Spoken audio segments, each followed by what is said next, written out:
So nice to see everyone, and thanks for joining tonight. So I am Jessie Mahoney. I think I know most of you, one or two I don't know personally. I am a pediatrician and I do what I call mindful coaching, also a yoga teacher. And as most of you know, I write a lot of blogs about relationships and I have a podcast and I talk about relationships a lot. So if you haven't listened to those, you should, because they're fun. I am a mom of 3 boys and I'm about to be a grandma. And I just got these incredible ultrasound pictures of my grandson coming, which is crazy. You can see their face and all this stuff. It's very disconcerting, actually. But that's pretty exciting. And I do a lot of relationship coaching. Many of you know I have been married. This is actually, I'm having my 30th anniversary this year, and I'm married to my high school sweetheart. But it's been I won't say a bumpy journey, because I think every relationship is bumpy, honestly, long term. But my husband, about 10 years ago, developed some pretty significant depression. And what we learned through that is that he very likely has Asperger's, and that his diagnosis came at age 45 after we had been together for 25 years. And so that explained a lot of the challenges, but it also brings a lot of its own challenges. And that time period when he was struggling is when I found coaching. I actually found coaching more from the physician angle and not being really sure what to do at my job. But what I discovered is that you can't really separate your jobs and your relationships when you work in medicine. And a lot of the things that we, strategies and habits that we have as physicians, also we bring to our relationships, and I say this with kindness, but we make it harder on ourselves. And so whatever underlying challenges may happen in a relationship, what we bring and what we've learned along the way in professional schools, or even just high achieving women, tend to not make our relationships easy.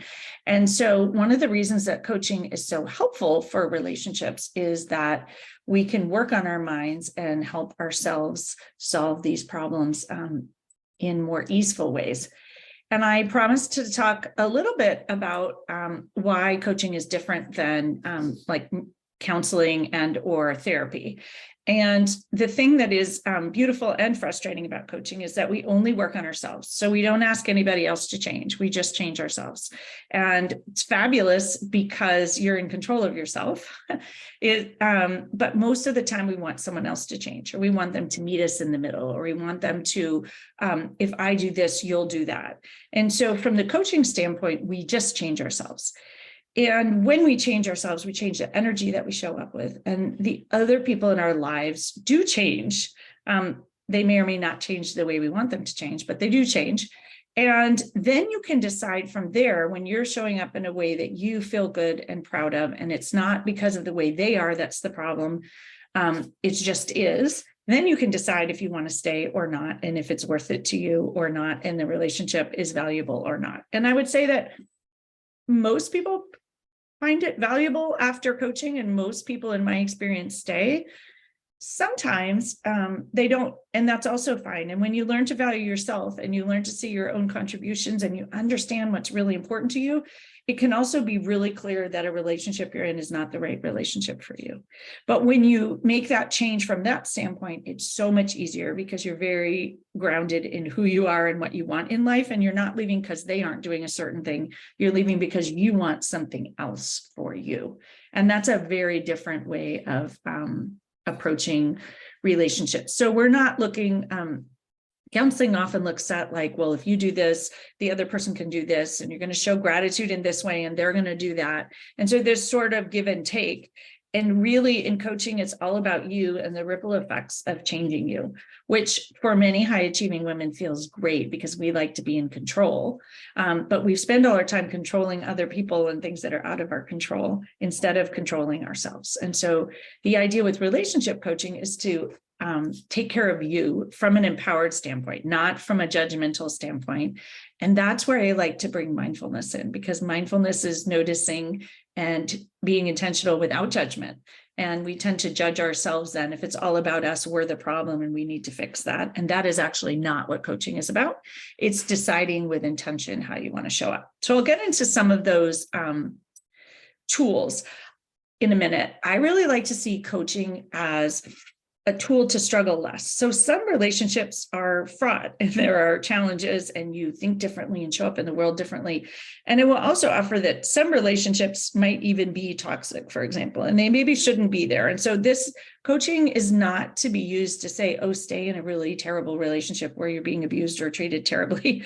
We absolutely don't want that. And in fact, oftentimes empowering yourself helps you see that, and then you help get yourself out of that relationship. So it isn't to change yourself to accommodate to someone else's wishes. It's to value yourself and show up in a way that you feel proud of, and then you can decide how to move forward from there. And so coaching relies on the fact that we tell ourselves stories and we think thoughts about things. And most of us have these habitual thought patterns, and most of you are physicians, but if you're not, you're still high achieving women who have these same thought patterns. And so we come at our relationships with many of these same thoughts. We tend to judge things. We tend to have a negativity bias. We tend to have a scarcity mindset. We tend to think there's a right and a wrong way to do things. And by the way, our way's right. We tend to think it's all or nothing. And so that can get in the way. We like to control things and fix and manage things. And we like to control things that are out of our control because we think if we get better and better at it, we'll still be able to control them, even though they're not really in our control. And so when we bring all that to relationships, it's not a great recipe for success. The Petri dish is full of a lot of extra challenges. And marriages are, and relationships, even if you're not married, are all full of challenges anyway. And then for many of us, the circumstances make it harder. So this is where if you happen to be a physician, that makes it harder. If you happen to be on call, that makes it harder. If you have a special needs child, that makes it harder. If someone has mental health struggle, that makes it harder. If you're in professional training, that makes it harder. And so I think there are a lot of things that add to it, but we often say that those things are the problem. And again, it's looking at what's in your control and how can you show up for whatever is with intention. And then realizing that how we react to all of those things that are circumstances, like the special needs child or the mental health struggles or the professional situation and the call shifts and maybe illnesses, things like that.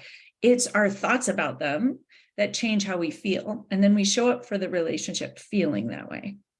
And so my invitation at the outset of tonight is to notice how you feel in your relationship, whatever relationship had you come here. And it might be a love relationship, it might be a relationship with a parent or as a parent, but thinking about how you feel in that relationship most of the time, and maybe even choosing more than one feeling. I often like to choose 3 just because it gives you a little bit more of a flavor. And thinking about what that is. So I'll give you a minute if you want to just write down those feelings that you have.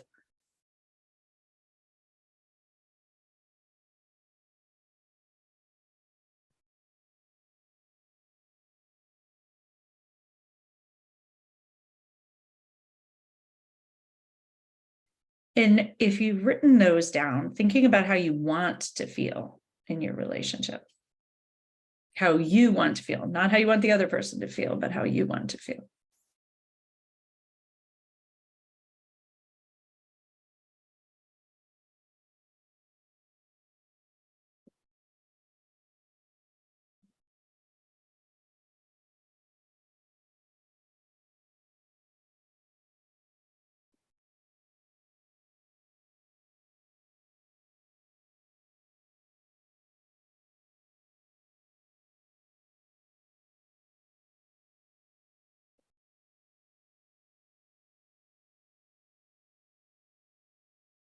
And then when you're done with that, take a moment just to think about why you feel the way you feel right now.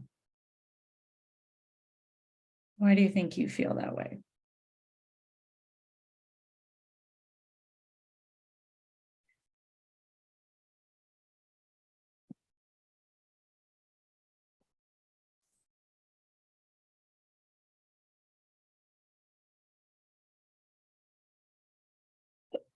and noticing if what you wrote down are things because the other person behaves a certain way or does something or doesn't do something, or if you wrote down thoughts that you have about the relationship, noticing which of them came to pass there, I think can be really, really helpful.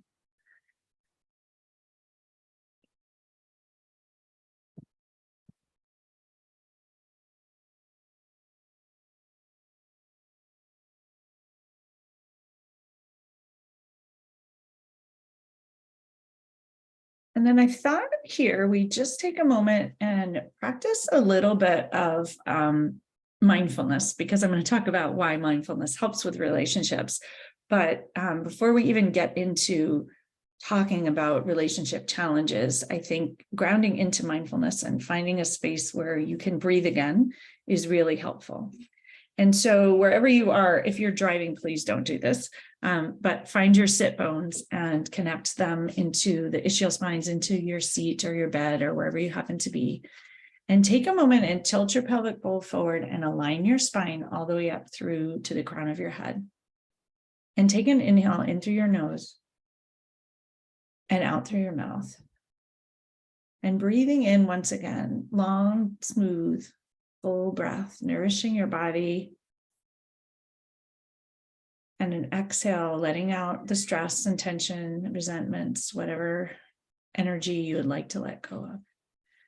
And I like to invite people to bring a hand to heart, one hand over the heart space, with the heel of the hand pressing into that heart space gently, and the other hand atop. So the dorsum of the hand, one hand connecting to the palm of the other. And just noticing for a moment that you have a heart and connecting with that. And noticing how good it feels just to have hands to heart. The science shows that this in and of itself releases oxytocin, which feels good. So for those of you that are lacking in affection or wanting more oxytocin, you can do this for yourself. It also decreases the cortisol in your saliva.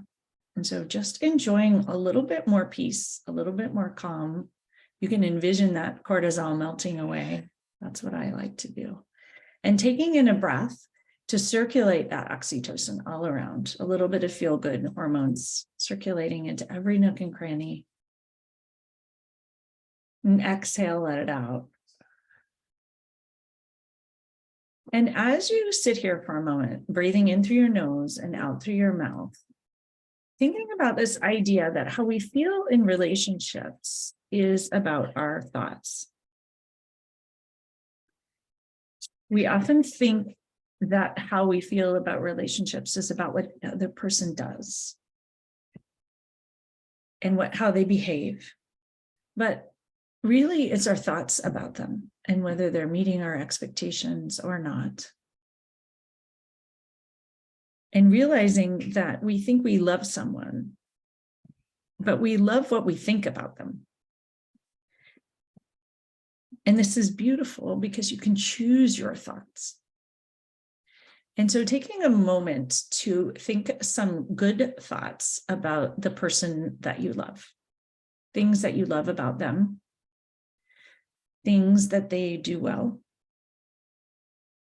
things that you enjoy about them.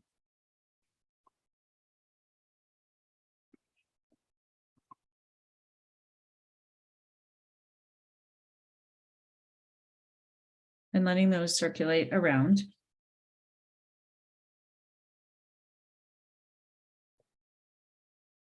And noticing how you feel about the relationship when you think those thoughts.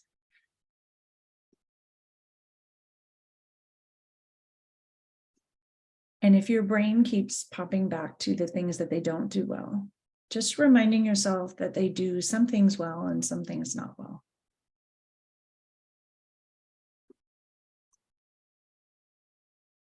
And taking in an inhale of that idea that they are mostly good humans. And an exhale of any resistance to that. And breathing in the idea that they are likely doing the best that they can with the brain, body, heart, and circumstances that they have faced in their life.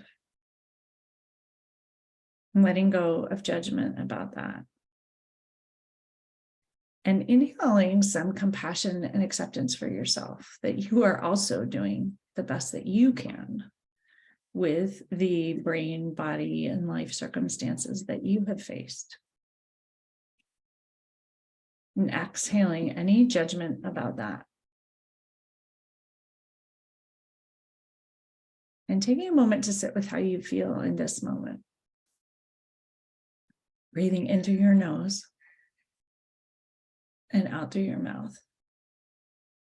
And noticing your hands upon your heart and how that feels. Letting that move around your body and soak in a little bit into the nooks and crannies and enjoying it. And when you're ready, you can lower your hands and open your eyes, and we'll come back together. And just noticing how you feel, even after a few minutes of breathing. It's nice.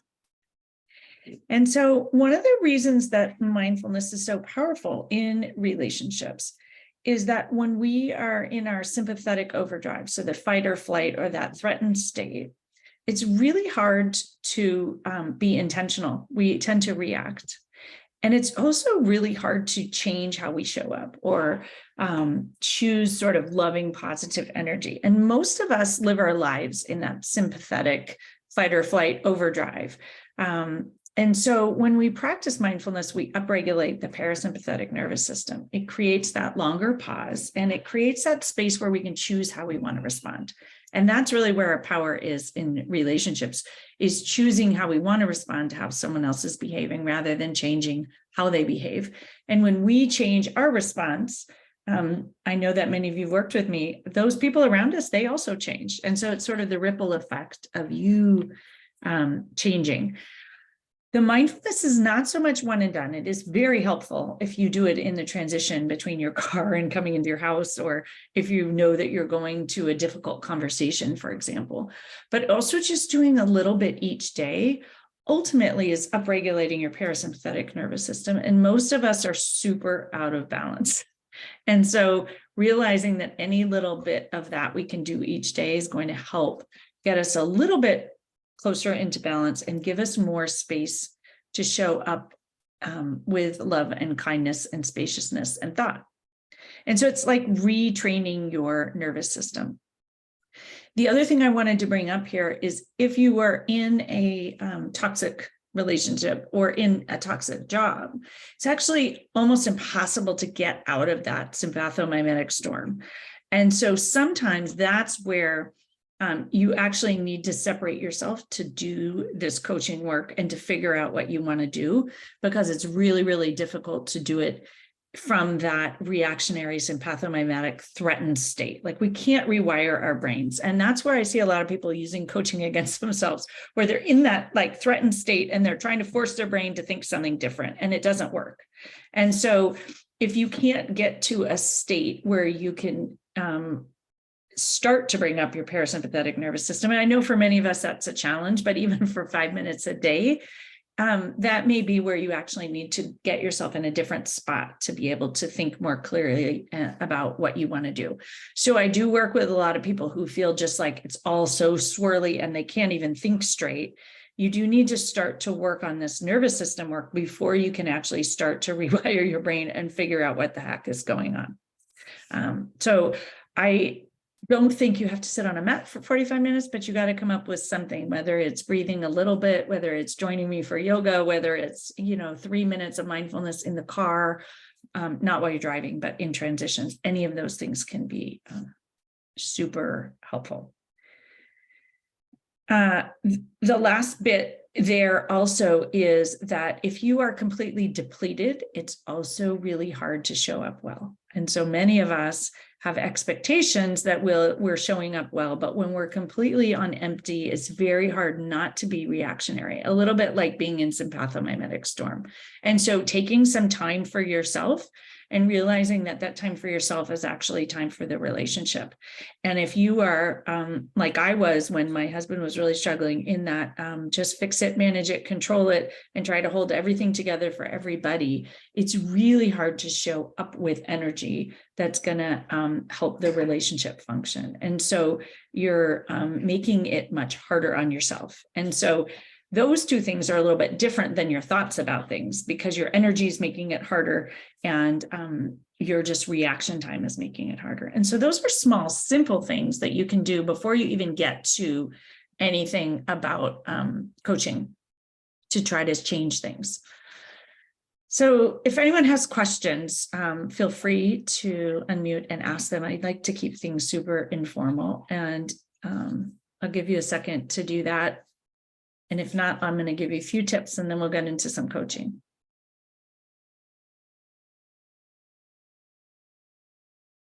All right.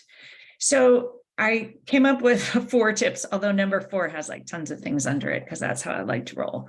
So the first tip that I thought would be worthwhile to share tonight, and every time I do these sessions, I like to share different things because there's so many different things that work. And so figuring out sort of what's the thing that's going to be most helpful for you. So the number 1 thing that came to mind today is this focusing on what's in your control. And I think so many of us focus on controlling the other person, and that would be really convenient if it worked, but it doesn't ever work. And so thinking about what is actually in your control. And many of us think nothing is. So if you happen to have a husband who has terrible ADHD, I hear this a lot, or a partner who, is having mental health struggles of their own or addiction issues or whatever, that's generally not in your control.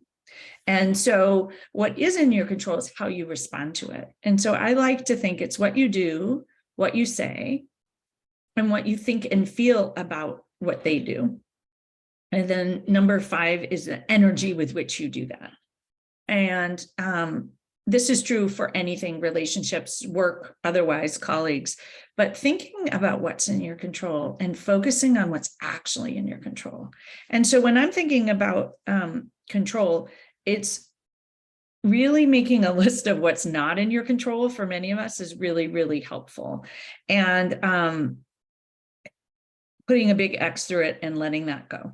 And then the bucket that causes us all the extra pain, and that's where coaching comes in, is where you're trying to control the things that are not in your control. And so realizing and stepping out of that can be super powerful.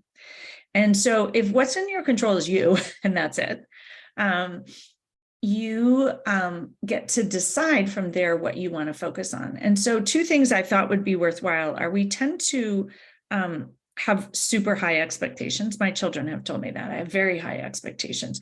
So you can control your expectations and decide which expectations you want to bring to your relationship. Many of us bring whole manuals and volumes of expectations of what a partner should do and what they should do to show you that they love you, and how they should clean the kitchen and how they should take out the trash and how all these things. And so realizing that you get to decide which of those expectations you're going to keep. And the manual work is something that we do tons of in relationship coaching. But the basics of it is you want the shortest manual possible. And if you get to keep things in your manual, the other person gets to have a manual all about you too. And so that to me made me keep my manual short, because I don't want to have someone else have a whole manual of what I should do as a wife. And since we're all adults, we should each really get to do what works for us. And when you have a relationship where people are taking good care of themselves and showing up with intention themselves, and not having extensive multi-volume manuals for other people, there's a lot more spaciousness for love to grow. And our manuals sort of keep the love out because there's so many rules and ideas about what's right and what's wrong. Our manuals tend to also be all or nothing. And so manuals is something that you can get into, but to begin with, just focus on what's in your control, and the expectations that you bring are hugely in your control. And so for me, I'm like, well, respect is important. Fidelity is important to me. And like trying some effort for some degree, you get to pick what you want. But again, the shorter it is, the easier it is. The other thing is that anything you keep in the manual, you should be willing to do yourself. And so if you want them to listen to you, you should listen to them. If you want them to respect you, you need to respect them as they are, not as you think they should be. So it can be a really quick and easy way to make some changes. The other thing that is actually not in your control is understanding. And this is something that's comes up a lot. We think we need to understand them, understand how they think, understand where they're coming from.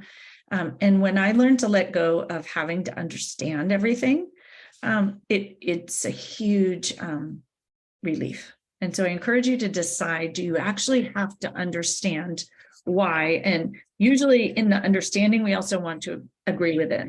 And so just realizing that that's optional. A couple of other things that are in your control are meeting your own needs. And many of us want someone else to meet our needs. But you can actually meet your own needs, and that can be really, really helpful. So treat yourself well. If you need something, do it for yourself. If you want something, get it for yourself. We always think that someone else should do that for us. And whatever they do is sort of the cherry on top. But when you meet your needs, especially your basic needs, many of us don't do that. We sacrifice our sleep in the name of relationships. We sacrifice the things that we want to do, and then we feel resentful because they don't do the same. And so meet your own needs in that sense. Value yourself. We want them to value us, but you have to value yourself. And when you do that, that's in your control. The energy of the whole relationship will shift. And then the one other thing that seemed really key in this control category is urgency. So we all show up with urgency to fix the relationship, urgency to have it go well, urgency to feel better, urgency for the something to be resolved or the understanding to be there. And so stepping back from urgency and realizing that for many of us, urgency was taught in our training. And so it was important to fix it, resolve it, move on. And that urgency is costly in relationships. And so realizing that hopefully you're going to be in a good relationship for a long time, and that there isn't urgency to solve everything today. And when we come with that spaciousness, things feel a lot better. So I encourage you to think about that. So the second main thing was setting an intention. And I call it an energetic intention. And the energetic intention is how you want to show up, what you want out of the relationship. And so many people say they want a relationship that has more connection, or it has more loving, or it has more presence. And so showing up with that yourself is super powerful and in your control. And that's where I know many of you have heard me say that question, what would peace do? Or what would connection do? Or what would presence do? Or what would love do? And so if you set that intention, you show up with that. Whenever you are trying to decide how to respond or what you want to do or say, is you can go back to, well, what would love do? What would connection do? And it guides you beautifully. It keeps you out of the mud of the frustration. They didn't do this.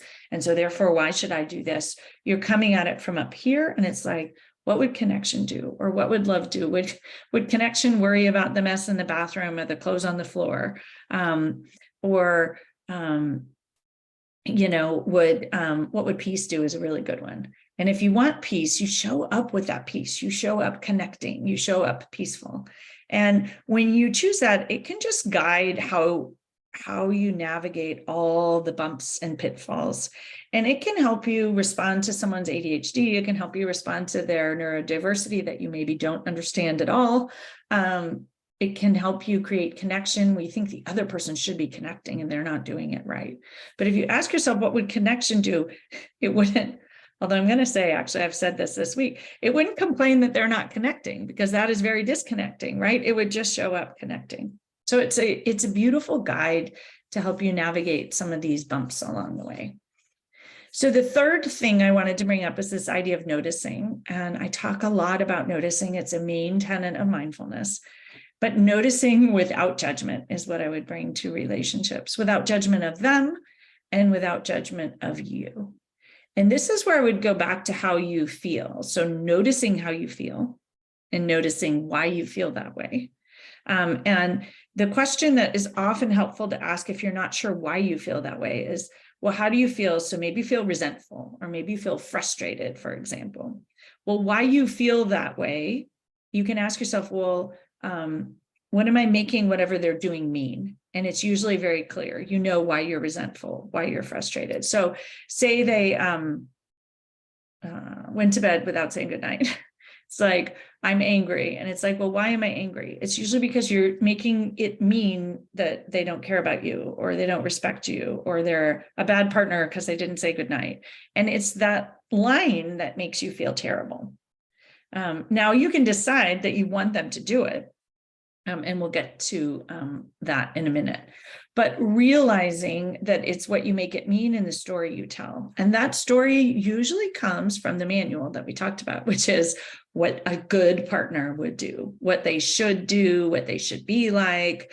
And generally, it's our manual, and they have a different manual of what a good partner would do. And so just breathing into that fact. The other thought is that maybe they can't right now. And this blew my mind, because I used to think, no, if they just worked hard enough, they could do it the way that I want them to. But that's not actually true. And so realizing that they very likely are doing the best they can with the information that they have, and the human that they are, and the background in childhood and nervous system that they have. It doesn't mean that things can't change. So this isn't saying like, oh, you just accept it. I'm not a fan of radical acceptance. I find that very disempowering. But seeing it, noticing it, and allowing that probably is the best they could do there, then you can decide what you want to do about it. And we'll talk about that in a minute. And then also in the noticing, and I brought this up just in the meditation part, is notice what's good and what's working. We are exceptional at noticing the negative, noticing what's missing, noticing what they do badly. And for those of you who are trained as physicians, we are trained to do that. And so I'm a primary care pediatrician. I'm trained to take a healthy child and find the one thing that's wrong with them. And I can do that with all of my children and my partner too. I'm really good at it. But realizing that while it might serve me well in a busy pediatric practice, it doesn't serve me well at home. And so for me, really practicing on noticing what's good, what's working, what I love, what I enjoy, what went well, what my partner did well. I'm really good. I can give you a 5-page list of what he didn't do well. But so I have to practice noticing what he did do well, what worked, what felt good. And you will likely notice that your relationship, which might feel like a total catastrophe, is actually 80% good or 70% good. And that's much better than thinking it's just a total mess and there's nothing salvageable. So thinking about that and figuring out what number feels really true, and underestimate so you really 100% believe it. And then the fourth thing I wanted to bring up tonight, and these are just, again, the ones that inspired me today. I'm practicing Rachel Naomi Remen's questions, which are what inspired you today. And so that's what I decided to bring up tonight. And that's my what would love do question, my favorite question. But why I like it is it's the guidance of sort of where to go from here. And so sometimes love would set boundaries. And I don't like to say to everyone, oh, you just accept whatever they offer and that's fine. So boundaries you can set if they come from a place of love. And that love is if they do something and you feel resentful, well, then that's something you kind of want to be clear about. And so you want to speak up. And so love would sometimes just set boundaries from a place of love. You can't love them if they scream at you. You can't love them if they hurt you. You can't love them if they give you the silent treatment for 5 days, for example. So you can be clear about that. But again, you're not doing it from this punitive, if you do this, I'll do that, or this push-pull. It's you're saying, this is what I need to love you. Not what you need to feel loved, but what you need to love them. And you can't love them if they are swearing at you, or I'm trying to think of, things that would be non-controversial. We all have our own sort of controversial list. It's our manual in the background of the things that are not acceptable. And I would just be clear about why. Are they your things, or are they things your mother said, or things you read in a book? Like, what is actually makes it so you can't feel loving towards your partner? And then those may be things that you need to be clear about. But when we set boundaries in coaching, we set them up front. So we tell the person, like, this is a thing that makes it so I can't love you. And if this happens, I will do X. We don't just say something and then not do it. So it also has to be something you can do something about. So if you just don't like it, but you're not going to do something about it, you should drop it. because when we have so many things, and I know there are some exceptions to this, it's just sort of a guideline. The other thing is, and this one seems so plainly obvious, love would speak up and ask for what you want. So many of us don't ask for what we want, and we expect people to read our minds. I definitely did. I even thought that a good husband should read your mind and should know what you like, and they should know that this would make you feel good. And I think especially as women, we've read all these books about what good husbands are supposed to do to show us love, and what we see on TV, what a good relationship looks like. And so your husband, partner, love interest might not do that. And that's okay. And so if you have a manual of what a wife should do, like, you can drop it and you ask for what you want and don't ask for the mind reading. What's in your control, though, is not whether or not they do it. It's how you respond to whether they do it or not. That makes sense. And then the next one is being curious. And love would be curious rather than judgmental. And love would sort of wonder why, not having to understand. And that's a big thing that I think is really important, but just being curious. I wonder why. I don't know why. And so just allowing yourself to show up with that curiosity rather than judgment is super powerful. And then the other one I wanted to bring up is one that there was a podcast on this recently, but loving amusement.